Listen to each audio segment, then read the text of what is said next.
ជំរាបសួរលោកគ្រូខ្ញុំបាទឈ្មោះខឿនៃលៀបហើយមកពីក្រុម SE7 ថ្ងៃហ្នឹងគឺខ្ញុំនឹងមកធ្វើការបញ្ចូលចំណុចខ្លះនៅក្នុងតែហ្គេមដែលលោកគ្រូបានដាក់ឲ្យកាលពីប្រហែលសប្តាហ៍មុនដែលចំណុចដែលលោកគ្រូឲ្យបញ្ចូលហ្នឹងគឺមានដូចជា console 2ហ្នឹងinteger D1 ដល់ D3 ហើយ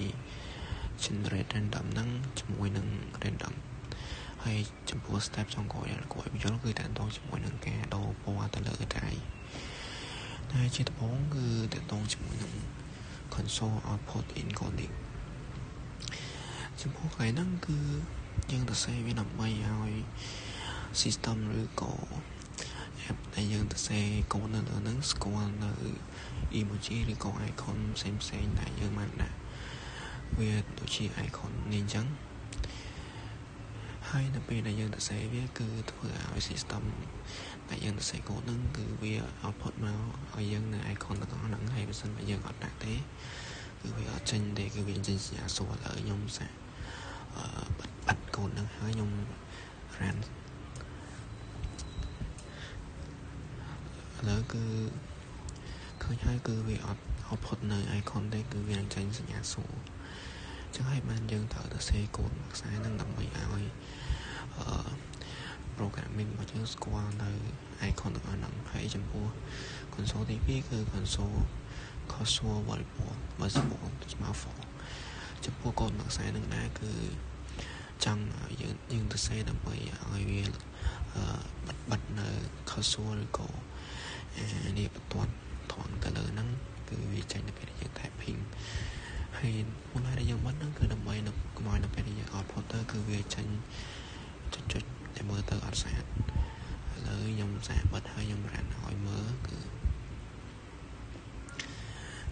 វានឹង load នឹងមកគឺយើងមើលទៅអត់ស្អាតទេអញ្ចឹងហើយបានយើងត្រូវបិទអានឹងចោលដើម្បីឲ្យនៅពេលដែលយើងរ៉ាន់ទៅវាមើលទៅឃើញស្អាតហើយចំពោះចូលចំណុចបន្តគឺតទៅជាមួយនឹង integer D1 ដល់ D3 ដែរD1 ហ្នឹងគឺជាដៃ1ក៏ចម្លាក់ទី1 D2 ក៏ចម្លាក់ទី2ហើយ D3 គឺជាក៏ចម្លាក់ទី3ដែរដៃនីមួយៗហ្នឹងគឺប្រកាសបរិបទជាប្រភេទ integer ហើយមូលហេតុដែលយើងដាក់វាជា integer ដោយសារវាជាប្រភេទលេខគត់ហើយមួយទៀត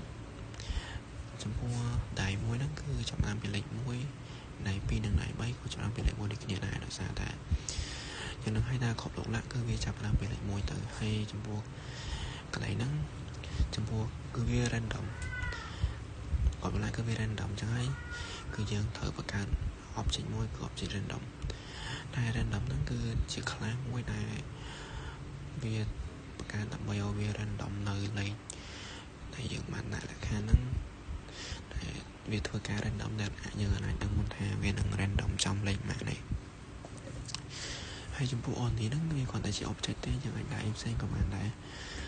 តែដូចជាមួយការ random ហ្នឹងគឺលោកគ្រូបានដាក់លក្ខខណ្ឌមកហើយគឺចំពោះដៃ1ដៃ2ដៃ3ហ្នឹងគឺវា random ចាប់ពីលេខ1ដល់លេខ7តែយើងអត់ដល់បញ្ចូលលេខ7ទេគឺគិតធំលេខ6អញ្ចឹងមានន័យថាដៃទាំងអស់ហ្នឹងគឺវា random ពីលេខ1ដល់លេខ6ឥឡូវខ្ញុំសាក run មើលហើយយើង enter មកឃើញគឺវាមានធំលេខ6ទេតែដោយសារឥឡូវខ្ញុំ enter ទៅគឺវាអាចចាស់លេខ6ទេប៉ុន្តែលើក្រោយទៀតវាអាចនឹងចាស់លេខ6ដែរប៉ុន្តែវាអត់មានលេខ7ក្នុងហ្នឹងទេហើយចំពោះ step ចុងក្រោយតទៅជាមួយនឹងការដូរពណ៌ទៅលើដៃឬក៏កប់លោកលក្ខហ្នឹងហើយចំពោះការដូរពណ៌ហ្នឹងគឺអត់មានអីស្មុគស្មាញច្រើនទេយើងគ្រាន់តែបិទ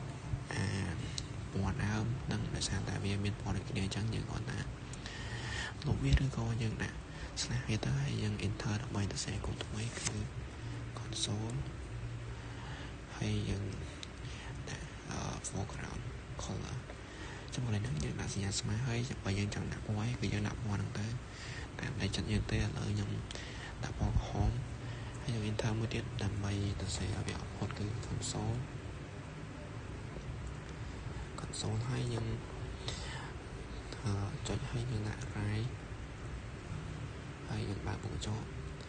យើងដាក់ D1 ហើយយើងបើកគ្នាហើយយើងដាក់ I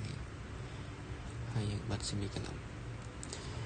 ហើយដើម្បីឲ្យកូដដើម្បីឲ្យតែនឹងមានចន្លោះឬកូដដ៏ឃ្លាហ្នឹងយើងទៅសេកូដមួយខ្សែទៀតគឺ console Island ហើយនៅក្នុង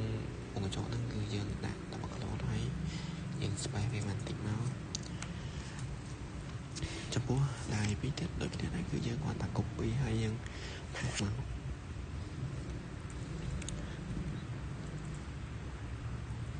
ចំពោះឡើយហ្នឹងគឺយើងត្រូវដូរកន្លែង D ហ្នឹងគឺយើងដាក់ D2 ហើយ D3 ចំពោះពណ៌ដូចគ្នាដែរគឺយើងដូរដាក់ពណ៌ផ្សេងទៀតដូចដៃ3ដាក់ពណ៌ yellow ហើយដៃ2ខ្ញុំដាក់ពណ៌ blue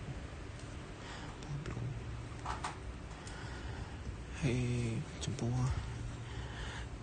ដៃហ្នឹងall aside ខ្ញុំច្រឡំកន្លែងនេះគឺយើងដាក់